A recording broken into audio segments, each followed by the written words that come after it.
welcome back to another episode of Sip on This with Connie and Corey, CMC. I am so happy that you have joined us once again. How are you, Connie? I'm good. Yeah. How's everyone else doing? How's everyone else doing?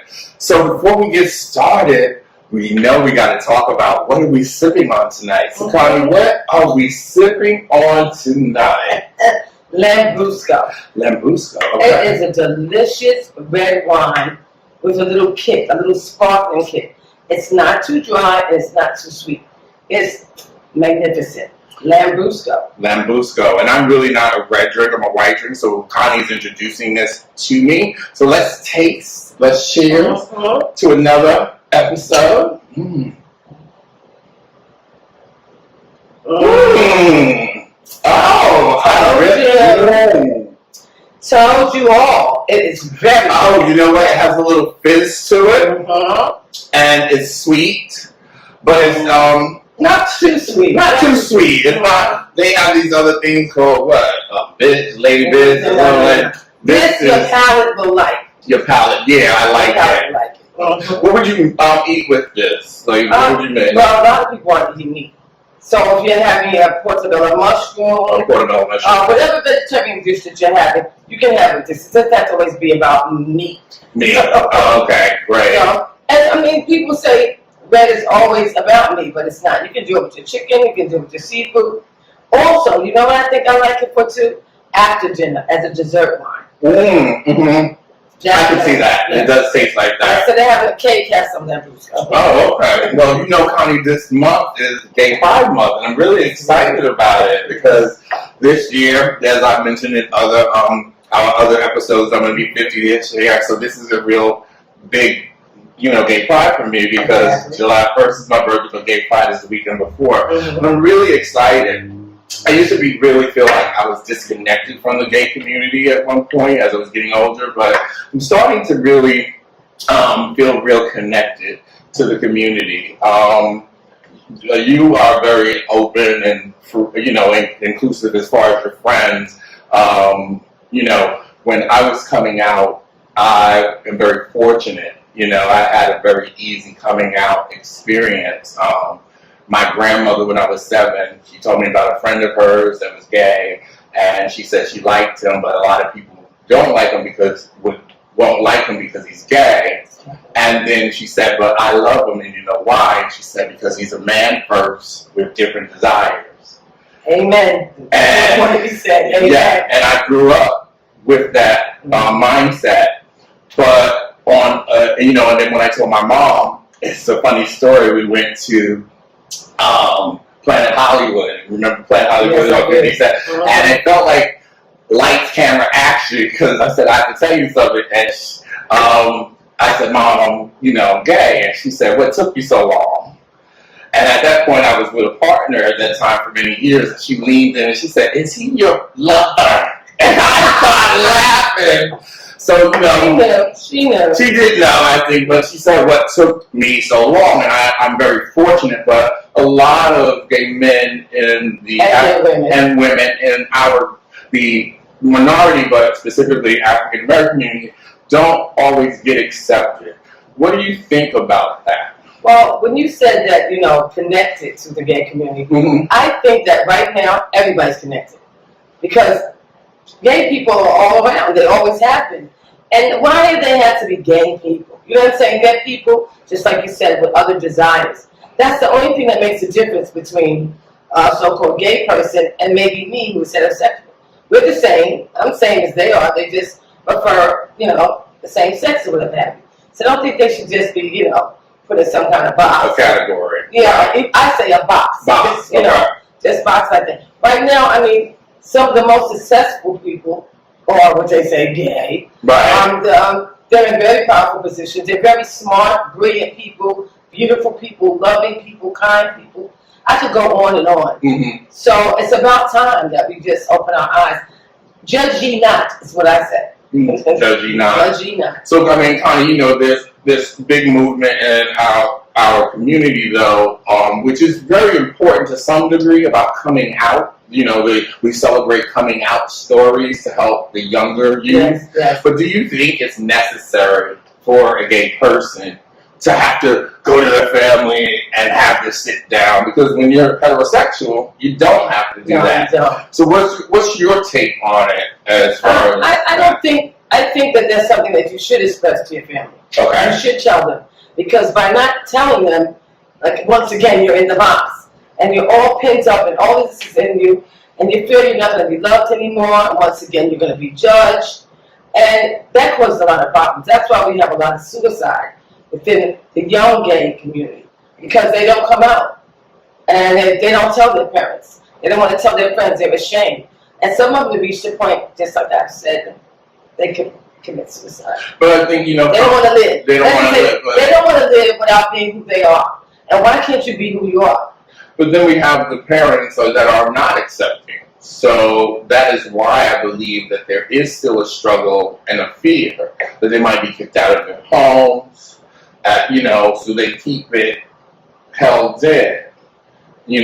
So I had a very positive coming out experience, and I really didn't come out. My family just accepted it. They knew, and I could bring boyfriends to family barbecues just like my cousins bringing girls. Exactly.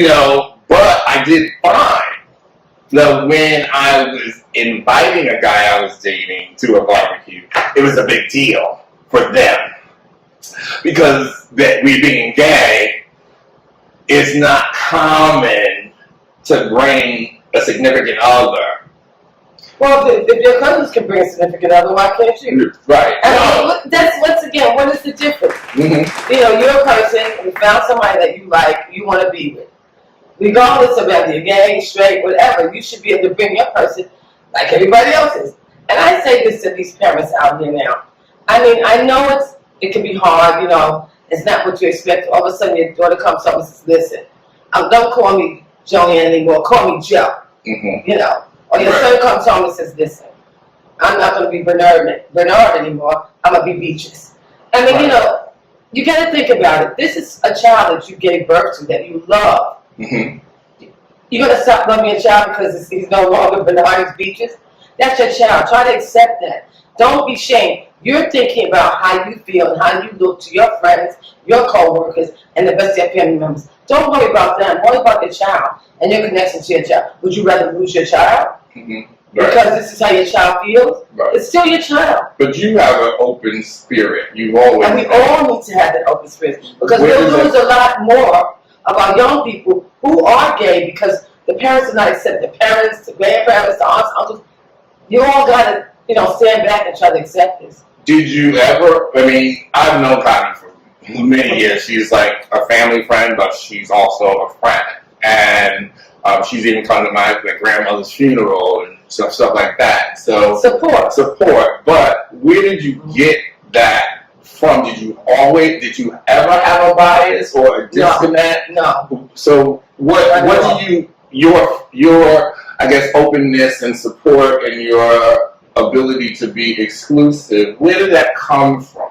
Because I feel like I'm a child of God just like they are. Amen. And my mother didn't teach me to be racist or prejudiced or look at people for who they are or what they do. You look at people for what you all may have in common, how you feel about each other, how you get along. That's what you look for. I'm not looking for who you sleep with. How you treat me and the loyalty. That's what's important.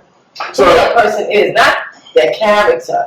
That's what's important. So why do you think that there is this stereotypical idea that, like say for men, gay men, that they're weak or they're feminine?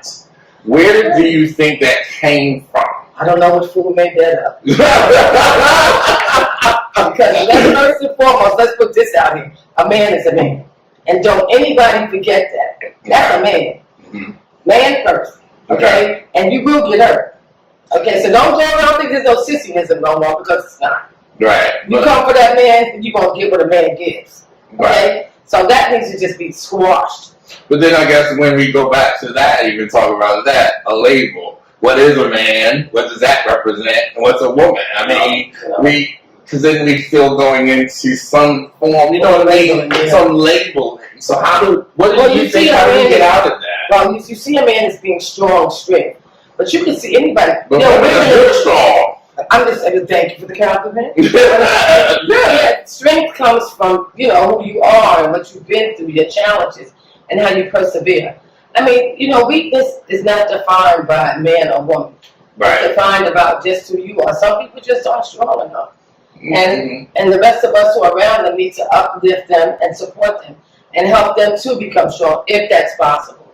So, being a mother and being African American, what advice would you give to parents and even youth thinking about coming out that are fearful of losing their family?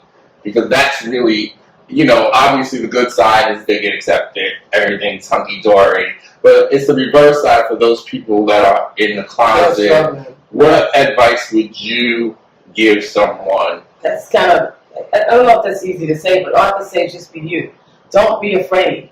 Because if you look around the world now, there are so many people who are in the same position as you are, who have the same lifestyle you have.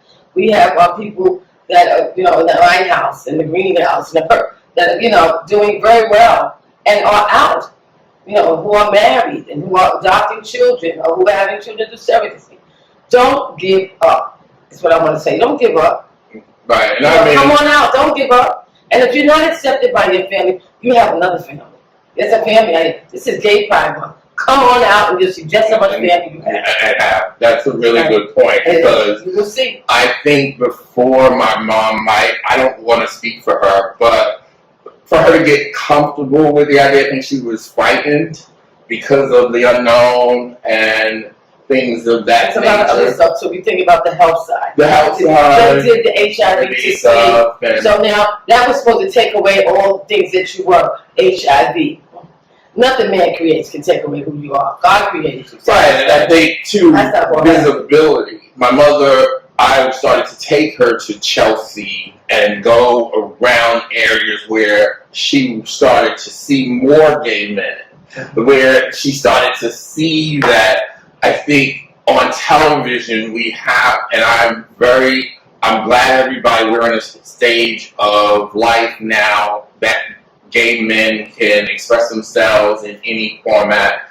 And let's not forget gay women. Gay women, I know we do, and I apologize. Yes. So, what about them? They can express themselves too. I mean, but you know, I think because, you know, where some men like to wear drag, there's the non-binary, non-gender types that are not sticking in one avenue of a label, that I think is comfortability bringing someone around. Because when I took my mother to a gay bar, she looked around and she was like, "Oh, this man gay?" And I started saying, "Yeah, why are you asking?" She said, "Don't you ever call me crying about one man when all these men are gay?"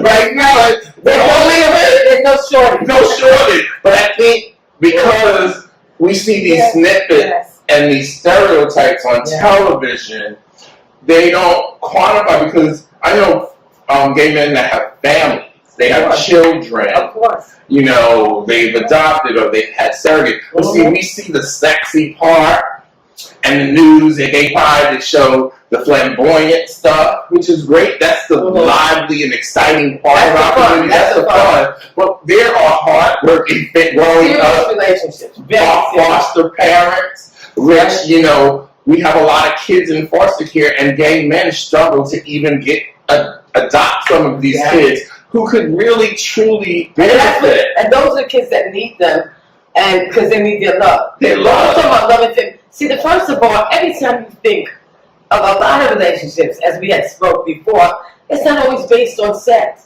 People generally get together and love each other. Yes. And you know, you just think about the sexual. Don't think about the sexual part. Think about two loving human beings. They're going to love this child and take care of this child. Whereas this child won't have to be in a shelter or wherever they're at. And teenagers, that's the ones you really need. You know what? Now that we're talking about this, there are a lot of gay children who would do well with another gay parent. I think that's excellent. I mean, you know, that's some kind of, I don't know if there's an organization out there that does that, but if there is, I'd like to know about it. Someone can write us, tell us about an organization. I'd like to share that with people who need that. You'd be surprised. That is needed, and I think that would alleviate a lot of even suicides. Suicides, yeah. I mean, that's why Connie and I wanted to celebrate Gay Pride, not to make, because it is about love and celebrating. That's what it's about. And Uncle Cup say. yes, love, and love wins. Yes. And love does win. And I've been very fortunate to be surrounded by people who just embrace me. And I've been around Connie and even her friends who are African American gentlemen. Her caliber of people are so accepting, even the men. They're not homophobic and comfortable. But that says a lot about you, but it also, it's something that I wish other people could emulate. Because I think in the African American community, gay men and straight men is something, I don't know what it is. It's not like it's going to rub off on you. Right. I mean, I don't want to speak with everybody. That's not going to happen. Right. That's not going to happen. If you're straight, you're straight. And that's right. So you have to open your heart and just go, man, you cool. Sit around. Right. They may watch football. They may watch basketball. They can do everything. That's right. So yeah. Don't think that it's going to rub off on you. Be more open-minded. I mean, here's an individual that needs your support. Right. You have to keep using that word, support. Support. I mean, and like Connie did make a point, and I do want to include everyone from lesbian, transgender, gay men, everyone. It's all bisexual, transsexual, lesbian. All of us are a community, even our allies. I've heard a statement. I was watching a show on Netflix, everybody. It's called Stand Out. It was about comedy shows. Okay. And Sandra Bernhardt said something in reference to, I don't want to call my significant, the love of my life, a partner. That's like we in a law firm. That's like my partner. That's something, because it's like, it doesn't give it meaning. What does she want to call it? Well, that's her wife. And I generally hear people say that. Her wife, her husband, her wife. I mean, why does that have to be like a partnership? But it's funny you should say that now. Not leaving the topic. Yeah. But most people who aren't gay, and I've gone out with several couples, and you'll see them with somebody, and they'll go, oh, this is Susie, she's my partner. Okay. And vice versa. I think it's a pit. Yes, and if they go to some kind of legal thing or a hospital, they want to put his name down, they say partner. Right. Because they can't say husband or wife because they're not married. Right. So, usually heterosexuals will use the word partner. Okay. With pride. Right, with pride. And I guess it's all up to the individual. But what our whole point of our topic today is, we wanted to let people know out there who might be struggling that there are resources. There are community-based. If you're scared to come out to your family, we're not saying that you have to, but you can create your own family.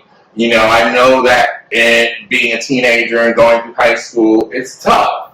And you might get bullied. But even if you have to, go to a counselor, school, or a principal or something,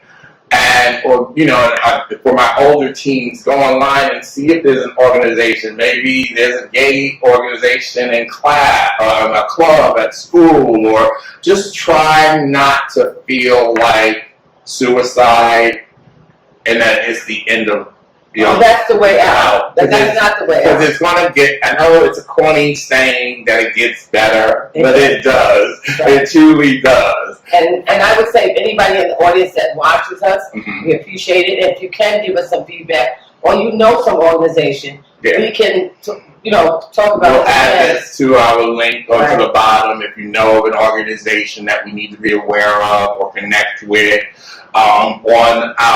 In the description below, I will put the suicide number so that if you know someone, please give them to them, call, support them, be there for them, hold their hand, and just let them know that they're not alone. Because this month is about celebrating, but it's also about showing love and trying to reduce some of the judgment and, I guess, biases that we have. And that's why Connie and I are doing this, because we are different, and we have different age. No two people are the same. But we have different opinions, but we also get along, and there's something that you can bring to the table. I bring certain things to the table. We just have been on different journeys, and we're coming and showing people that you can have these conversations, these kind of uncomfortable, but they need to be talked about. And the most important thing we want to let you know: don't give up. Don't give up. Don't give in. Don't give up. Don't be ashamed. I mean, be who you are. Like I said, and to parents, love these children. They're your children. Yeah. I mean, they're no different. They just have different sexual preference. And life is not all about sex. Right. And then when you think of the community, the gay community, LGBTQIA community, stop generalizing them as sex, because we're full people. We're productive in society. We offer a lot, and we need allies, and we just need to just love each other. So we want to say thank you again for joining Corey and Connie on this. Please, we want you to comment, subscribe, and also just make sure that you share our content so that we can continue to grow. We are very appreciative. Our first episode did very, very well. It keeps growing. We have subscribers hitting that subscribe button, so you'll know when we have a new episode. Moving forward, we're going to have an episode once a week, so we want you to tune in. So again, thank you so much to all of our LGBTQAI followers and listeners and all that. Happy Pride Month. Celebrate, be safe, be careful, and remember to live colorfully. See, we got to get it together, but live colorfully. Cheers. Yes.